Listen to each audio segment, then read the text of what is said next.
So guys, okay yan, bali ngayon papakita ko lang po sa inyo kung paano i-install tong wall faucet na basin mixer. Ayan. Papakita ko lang po sa inyo kung paano i-install to. Hindi po basta-basta na-install to, kailangan bago kayo mag-asintada o gaya nito, drywall lang po yung gawin namin na CR, kailangan ma-set to. Kailangan mailagay na po sa loob. Pati yung mga fittings, kailangan po maayos na. Gusto natin kung yung magiging itsura niyan. Ito.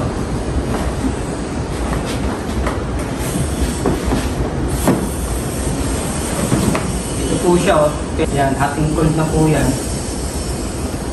Yan, install po natin to. Papakita ko sa inyo. Bali, ito lang po yung mga gagamitin natin. Meron ako ditong fittings na PPR, 1/2. Tapos ito ay ting element para sa PPR. Cutter, ayan. Ito yung mga gagamitin natin. Buksan muna po natin ito. Bubuksan natin ito kasi hindi naman po siya kasama pag-install.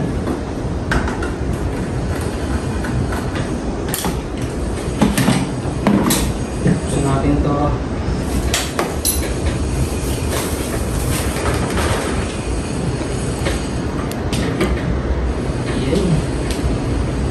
Bali, ito nga po yung tsura niya ito. Buksan natin.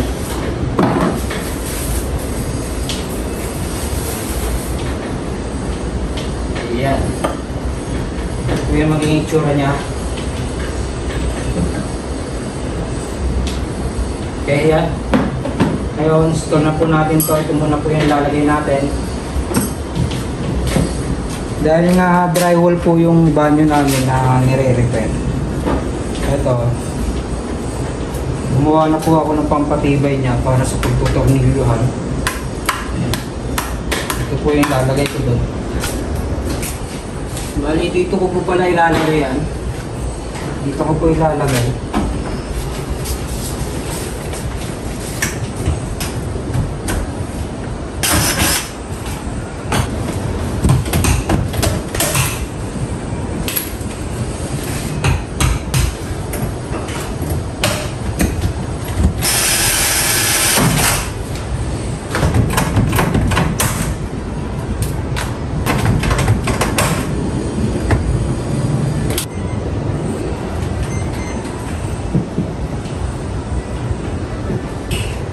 Bali, ito yung pinakagitna niya, ito. Tapos ito yung pinakagitna niya. Kailangan ito, kung nakikita nyo, nasa 2.5 cm. Ayan. Kailangan, ito po yung matatansya nyo. Dito. Ayan. Dapat ito lang po yung naka-plus po dapat yung tiles dito, kaya plastering. Para saktong-sakto po yung niya, yung ilalagay natin dito para sa yung sa gripo niya. Kailangan sakto lang po. Hindi po kailangan masyadong nakalubog o kaya nakalitaw. Ito lang po yung basehan natin. Ayan. Ang gagawin ko dito, tutornilyo ko lang po ng mga kahit dalawa. Limutan ko, dapat pala ilalagay ko na to. Ilagay ko muna.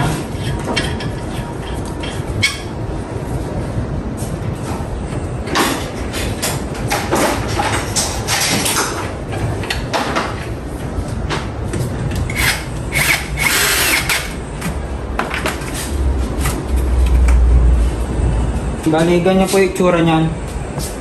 Itong naka-L, ito po yung cold. Tapos itong itong may red naman. Dito sa cold, gumamit po ako ng elbow with tray. Dito naman sa hot, gumamit po ako ng coupling with tray. Ito po yung hot natin. Kasi ito yung cold. Papakonekta po natin yan dito. Bali ito, tatanggalin ko na po.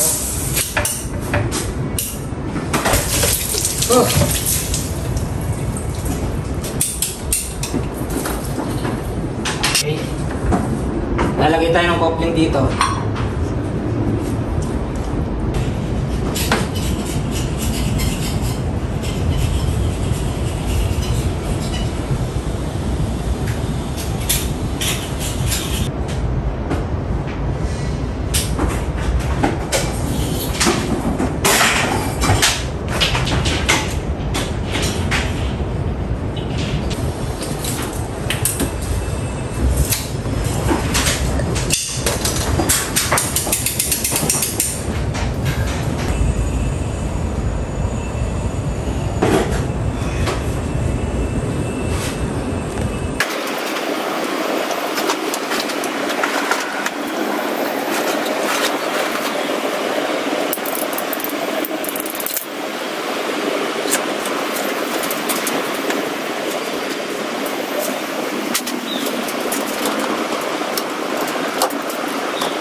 Okay.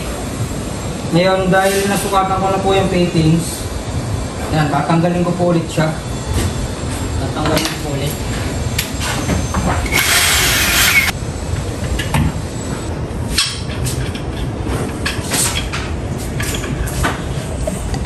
Ito natin ang tiplon, no?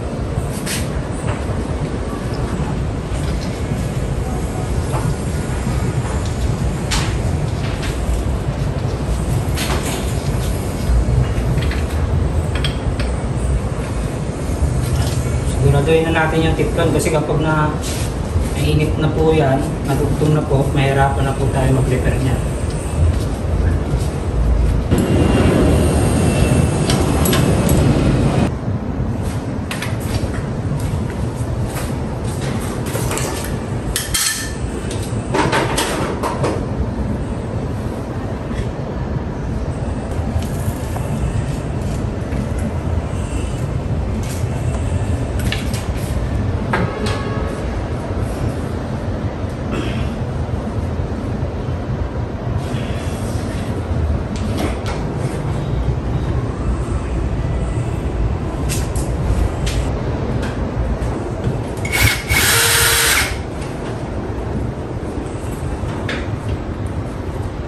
Sundan nyo ba? Ito, mga palatandaan to para kung saan ko ipagtatapat ng pagdugto.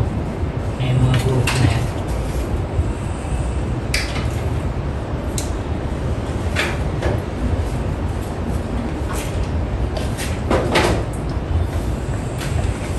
Okay. Ang ulit.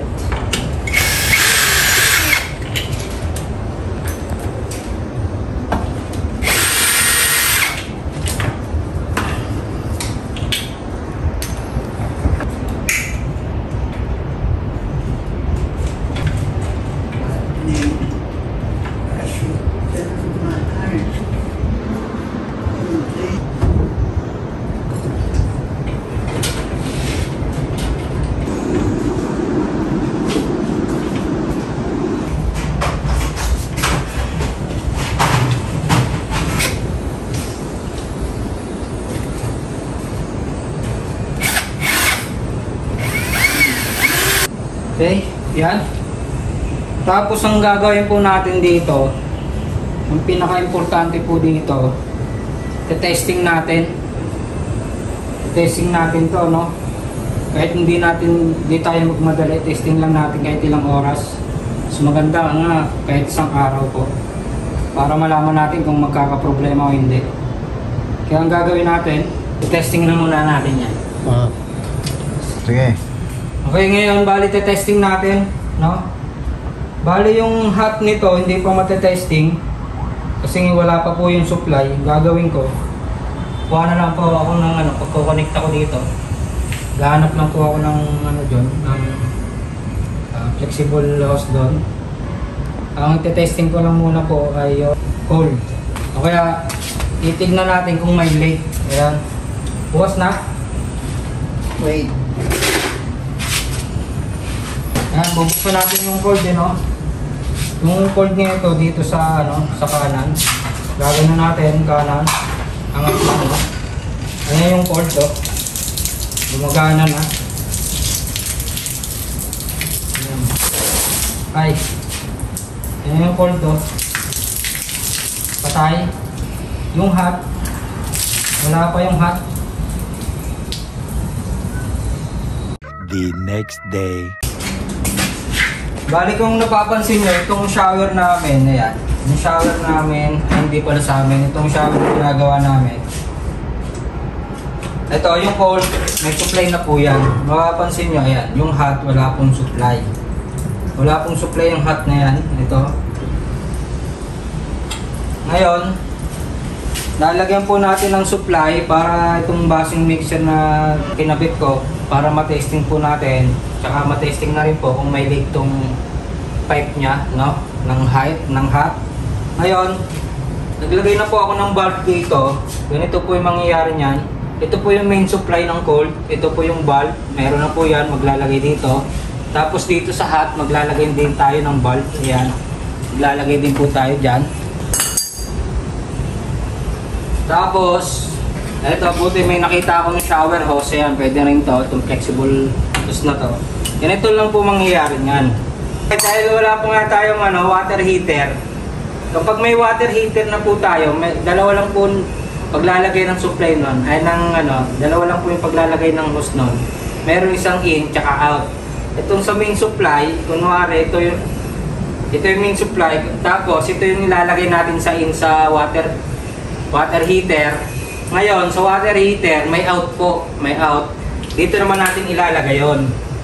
Dito sa kabila. Ito yung supply, ito yung out. Ngayon, dahil wala pa tayong water heater, direkta lang natin. Direkta lang muna. Ito. Ngayon, nung nakaraan, tinesting natin, wala siyang hot. Yung supply ng hot, wala pa. Ngayon, testing po natin. Yung hot po, laging nasa kaliwa yan. Kaya yung supply din po, nasa kaliwa. Lagay natin sa hot, kaliwa. Tapos angat natin. Ayan. Meron na.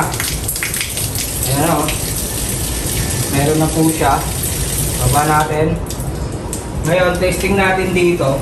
Kasi yung supply po ng hot, isang supply, pag multiple point naman po, isang supply lang po yan. Nasa inyo na po kung ano yung mga lalagyan nyo, yung shower, yung faucet dito sa lavatory, o kaya pati yung dito sa lababo, sa labas, may hot din po nakalagay dyan. Kaya multi-point po siya. Ngayon, testing na natin yung hot. Testing natin, meron na. Meron na. Yung lakas o. Ayan. Okay. Sana may nakuha po kayong kahit counting idea dito. Ayan. Kasi itong original pipe niya, hindi ko na po siya ginalaw. Kasi hindi naman po kailangan ng galawin. Ang ginawa ko lang pala dito, hinigpitan ko po ng gusto yung mga alambre niya para kapag maglagay po tayo ng mga bulb, ay hindi po siya gagalaw ng gagalaw kasi drywall lang po yan. Kailangan matibay siya. Kapag magigpit, kailangan po yung matibay. Tsaka yung napapansin nyo to, naka-usli po talaga yan. Kasi inad ko po yung hardiplex dyan, tsaka tiles. Para kapag nag-tiles tayo, tsaka hardiplex, maiipit din siya para dagdag tibay. Hindi po siya yung nakalubog.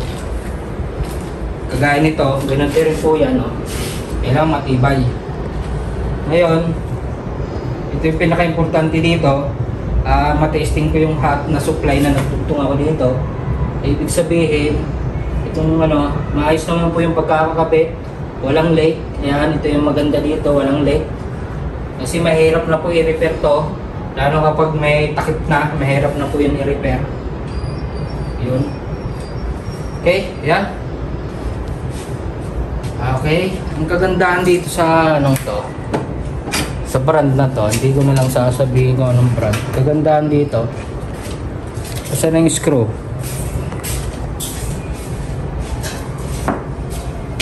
Kagandahan po dito, habang hindi nyo pa natatakpan siya, may cover po siyang kasama.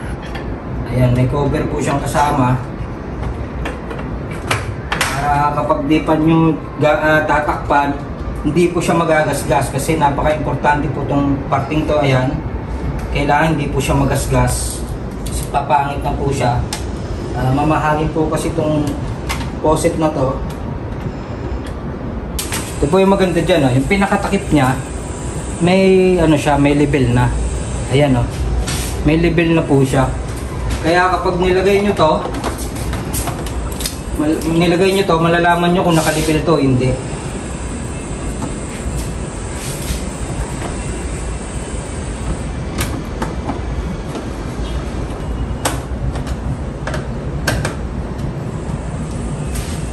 Okay, ayan. Kita nyo naman, ayan Kita nyo, hindi siya nakalibel. Ayan Tinakpan ko, hindi siya nakalibel. Ayan Kaya adjust ko na lang to, luluwag ko yung tornilyo, adjust ko yan. Angat ko to. Kailangan libel natin.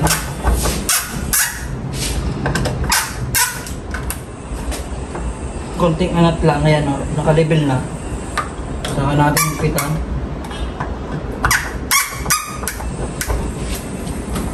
Ayan o.